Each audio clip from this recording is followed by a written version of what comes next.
서빙고와 동빙고 이야기.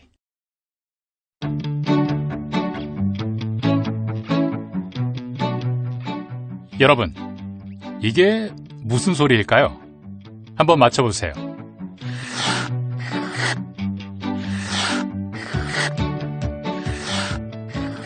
연세 좀 드신 분들은 대번에 아실 겁니다.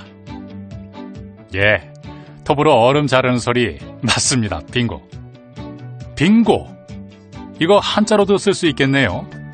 얼음빙, 곡간고, 빙고, 즉 얼음창고 말이죠. 예, 얼음창고에 대한 이야기 좀 하려고요. 조선시대에도 얼음은 여러 용도로 쓰였습니다. 일단 제사 지낼 때 제수 음식 상하지 않게 보관해야죠. 여름에 더위 먹지 않도록 예방해야죠. 게다가 환자와 죄수들한테도 얼음은 꼭 필요하고요. 조선시대, 한양 사람들은 한강에서 얼음을 얻었습니다.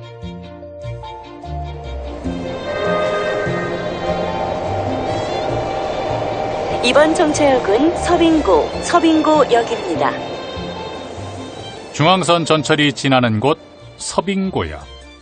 조선시대, 여기에는 서빙고, 즉 서쪽 얼음 창고가 있었습니다. 지금의 반포대교 북쪽 강가 쪽이라고 보시면 돼요.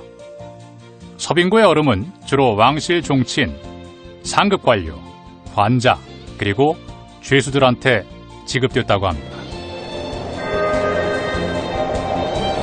이번 정차역은 옥수역입니다.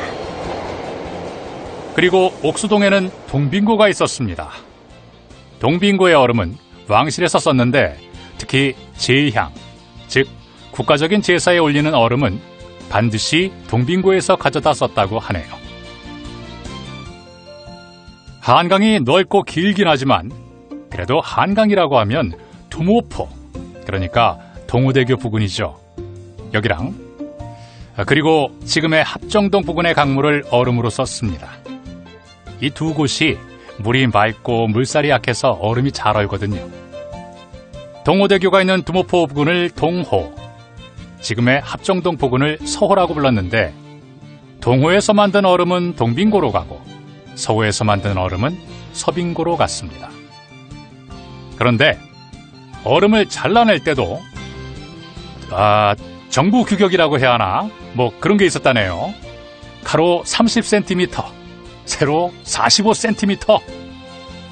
참, 이거 맞춰서 자르는 것도 보통 일이 아니었겠어요. 그런데 얼음 사업은 조선 왕조가 직접 관장했거든요. 그러니 얼음을 자르고 운반하고 저장하는 일은 백성들의 부역으로 이루어질 수밖에요.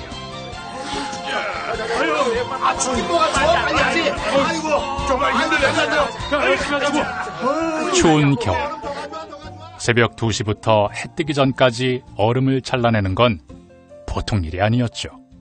그래서 오죽하면 겨울이 되면 이 얼음 부역을 피하려고 고향 마을을 몰래 떠나는 사람들까지 있었다니까요. 그런데 한강에서 얼음 자르고 나르는 일은 1950년대까지도 계속됐습니다. 게다가 이들은 다 자발적으로 이 일을 했습니다.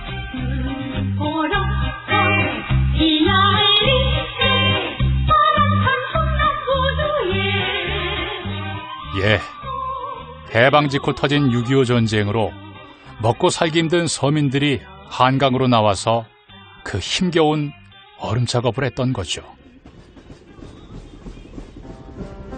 이제 추운 겨울날 전철을 타고 한강을 건널 때면 한 번쯤 강물을 바라봐 주세요. 그리고 살기 위해 추운 날 새벽 동상이 걸린 손으로 얼음을 자르고 날랐던 사람들, 내 아버지 혹은 나 자신일 수도 있는 그 사람들의 모습을 한번 떠올려 주세요.